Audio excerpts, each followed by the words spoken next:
one, go. James, hi.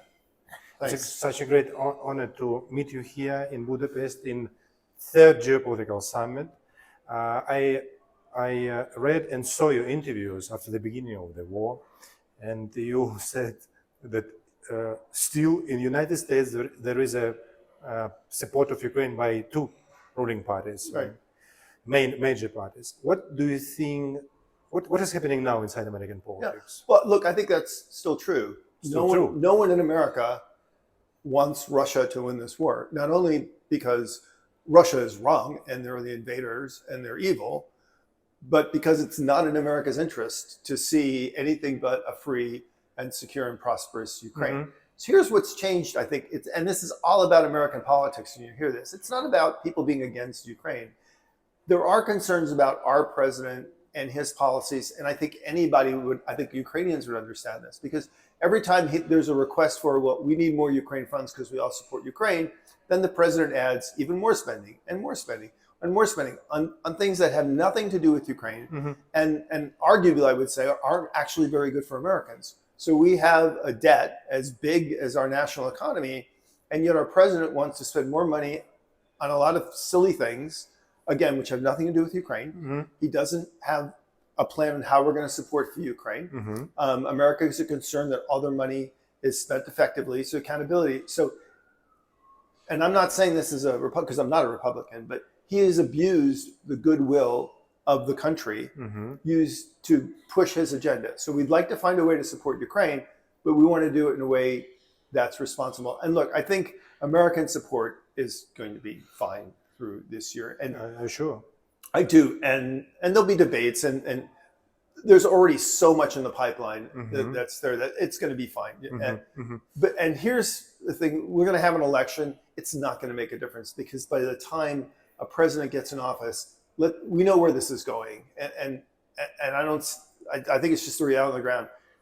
This is going to look like West Germany in 1945, or Korea in 1953, Mm-hmm. or Israel in 1967. The reality is they're going to fight to a line. I don't know where the line is.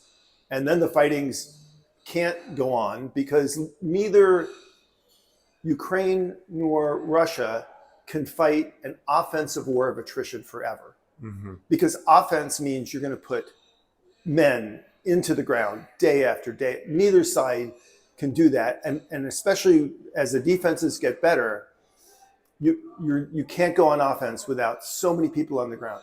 So they're going to, whether they agree to or not, the fighting is going to have to end. The fighting is going to end in a cold peace. I don't know where the line is. They don't know where the line is, but it is. And then the question is how do we have peace in the future? And it's not going to be because of a peace deal or negotiation or anything else. It's going to be because in the long term, Ukraine has to be able to provide a strategic deterrent Mm-hmm. and grow and prosper its economy. And that is going to bring peace, just like that's what kept Israel from being wiped off the map. That's what kept West Germany solid. That's what allowed Ukraine to prosper. That's what's going to happen. And look, I think what does it look like? No one can ever force or ask Ukraine to give up the right to its sovereign territory. I don't think that's negotiable. However, what was implicit, to be honest, in both Korea and Israel 68 and was to say, okay, now that the fighting has stopped, you would agree that, look, you're not going to go and try to take that land back by war. Mm-hmm. And if that's the agreement, then we have an obligation to assist in you building up your security, your economy, your political stability, so you are a successful country in the long term. And honestly, people can have lots of things about, because everybody likes to negotiate with the enemy they want. Negotiations with the enemy we have. The Russians don't want to negotiate. Ukraine is not negotiating with the Russians. Ukraine is negotiating the deal with all the countries that have to work and partner with Ukraine. Mm-hmm. What can we live with? And I think that's where this is going. Very, very good and inspiring words. But you know that, what do you think about the topic of Ukraine in the pre-election campaign in the United States? Because you know what we have now with Poland.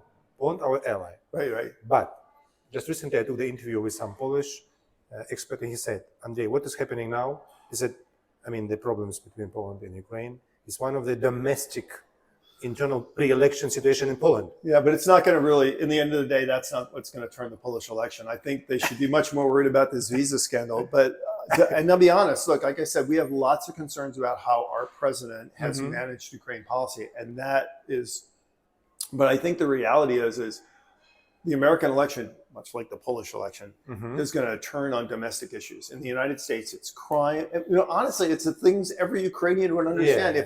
If there weren't a war today in Ukraine and the election were tomorrow, what would they be voting on? Well, crime and immigration and healthcare, right? So I honestly, in part, maybe candidates can say whatever they want in Ukraine because one, they're not going to be president until a year from now, and more than a year from now. And the other thing is they're not going to gain votes. They're not going to lose votes because people are going to vote on domestic issues. So I would not pay a lot of attention to American campaign rhetoric.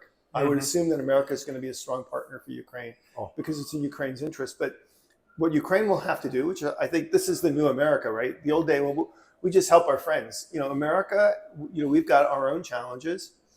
We're not going to stop partnering with people. But the people that we partner with, they have to have skin in the game.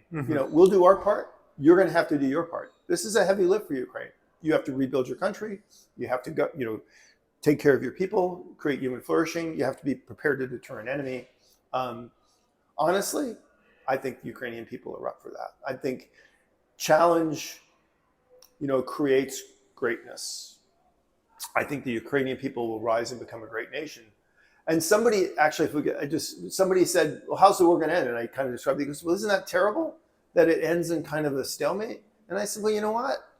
Not necessarily, because if Ukraine just won, everybody would say, hey, have a nice day, Ukraine. We're off and we're leaving, right? Yeah. But the Russians are going to come back, right? Back, yeah, soon. If Ukraine lost, it would be a disaster for all of us. Oh, yes. What happens here is, again, what actually eventually led to success in Israel and Germany and Korea as well.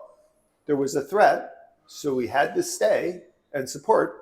People weren't dying, soldiers weren't dying. It wasn't free, but it didn't cost the astronomical sums of fighting the war. Because we stayed in West Germany forever, right?